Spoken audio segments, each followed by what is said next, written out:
At our independent school, our outdoor education class, we are focusing on Unit 1, Area Study of 1, and the students will be, their key knowledge they'll be focusing on is the requirements for safe participation in outdoor experiences, such as basic first aid or the conditions necessary for the safe conduct of specific activities. The key skills that they will be achieving include plan for and reflect upon a range of practical outdoor experiences and analyse relevant information collected during these experiences, and use appropriate practical skills for safe participation in outdoor experiences. This lesson will be the second lesson that's taught in our unit plan, and we hope to plan for and reflect upon a range of practical skills. The class will consist of students sitting around in a circle and will be provided with cooking utensils and equipment such as a trangia, and they'll be expected to put it together and self-learn. The class will begin with the teacher asking for prior knowledge. Students will have the opportunity to express and engage with the class all together, and they'll be given approximately 2 or so minutes to assemble on their own. The attention will be brought back to the teacher, who will then provide further instructions for those who are struggling, and it will be teacher-led experiences. Students will then set up the trangia or the other cooking equipment on their own, and will then create a step-by-step guide for future use.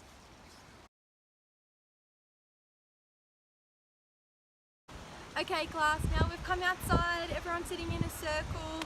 Make sure you've got a little bit of space between the person next to you. We're going to start with our trangias. So now you've all got one in front of you, you can start taking it apart, just having a little look at all the pieces and see, do any of them bring back any memories for you? Do you think you might have seen them before?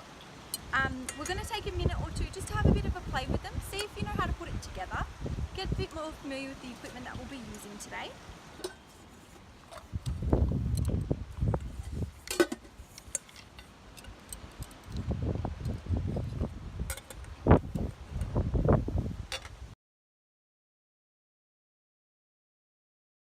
Alright guys, now you've had 2 minutes to have a bit of a play. How do you think you went? Do you think any of you have used this before? Has a person next to you used it before? What experiences do you have with this equipment? Can anybody tell me if they've put the whole thing together correctly, do you think? Alright guys, now that we've got them together, are there any environmental conditions that you think we might have to think of when we're setting these up?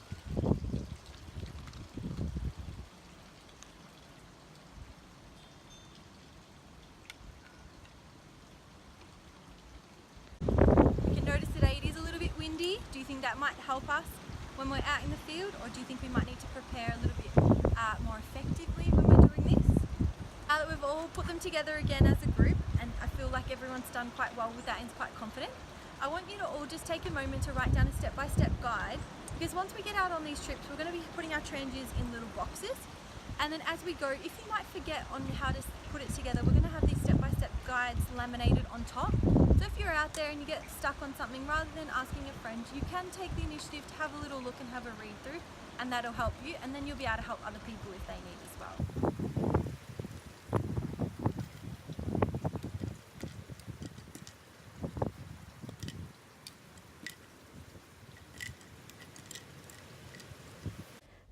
The idea of our hook was for students to be introduced to a trangia. The way the activity was presented to the students was they were given a trangia and a time limit to have a look to familiar themselves with cooking equipment, while guided with questions for the educator to get a gauge on any students having any prior knowledge. Setting the classroom in an outdoor environment allows for outdoor learning. Outdoor learning gives diverse learners an opportunity to experience learning in a familiar or unfamiliar space that's beyond the normal confines of the ordinary classroom. Outdoor learning provides many benefits for learners, such as cognitively, it improves problem solving and communication skills while doing projects and group activities. Students can learn through self-initiation, control and responsibility.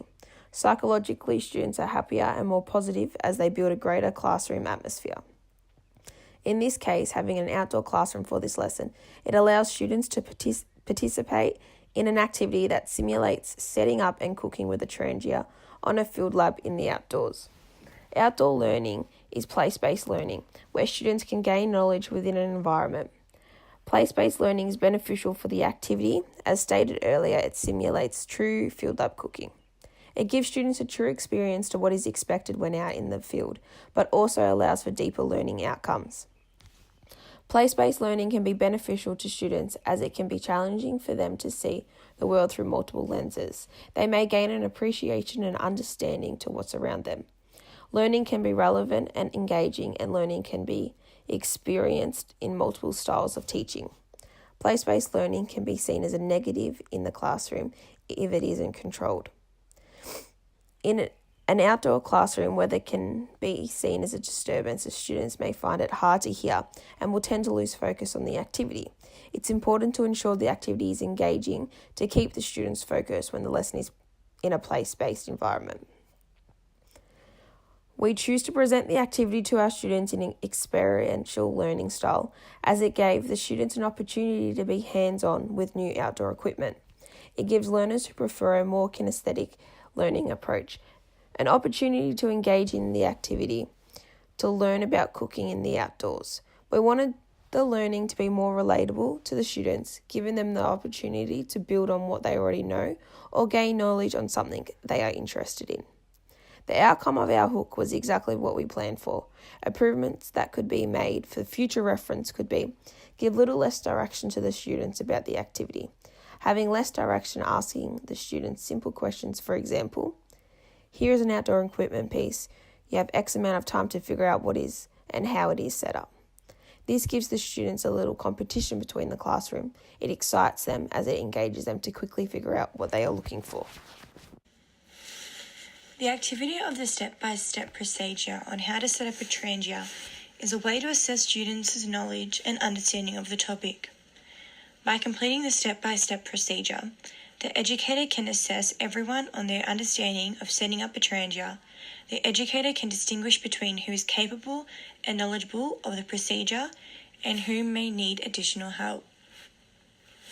The activity was designed for learning through experiential learning with a reflective learning approach. Experiential being creating their own personal procedure which they can use for future reference. Their procedure can be designed and created for their own understanding and personal use when out in the field. This allows them to be hands-on in a creative manner, which allows the process of learning through experience being the previous activity of doing. Experiencing learning through doing consists with learning through reflection of doing. Reflective learning is deemed to be meaningful learning. It helps with cognitive and affective development.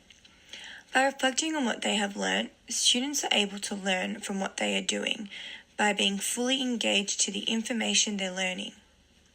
It gives students the opportunity to improve and develop the capacity to be self-reflective as they begin to reflect on their own learning as they gain important information. Regarding the topic, it is important for students to understand how to be safe in the outdoors. Students need to know how to be safe in the outdoors for their own welfare.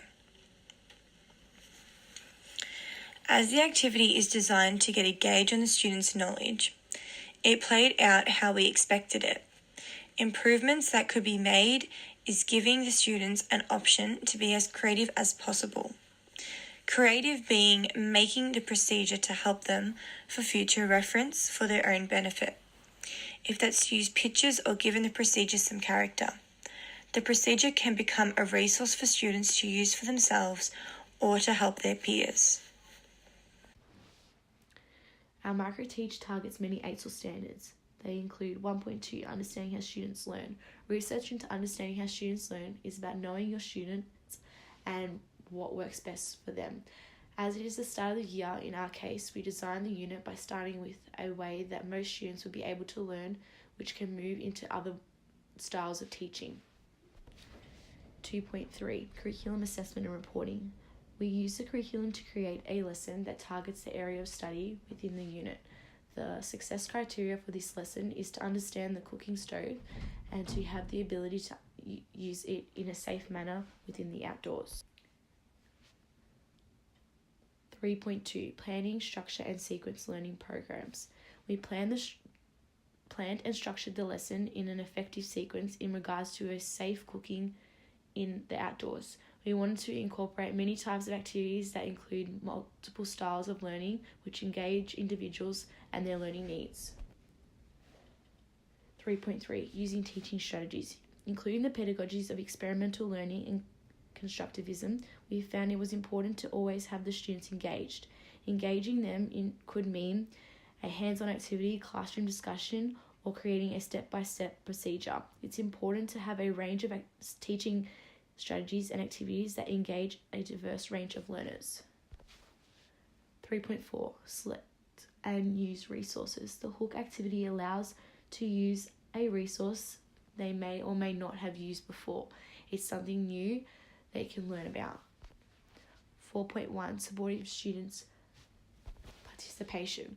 The main strategy to support individual student participation and engagement was by using a diverse range of activities that allow for students to be engaged. 4.2 Managing classroom activities. We provided clear instructions to the students about the activities. The instructions were clear and understandable. This gives students guidance on what is expected from them by the end of the class. 4.3 Managing challenging behaviours. By having the activities inclusive to all students, it allows them to be focused on what they are doing, which is why it was important to ensure that the lesson was engaging, which reduces challenging behaviours. 4.4 Maintaining student safety.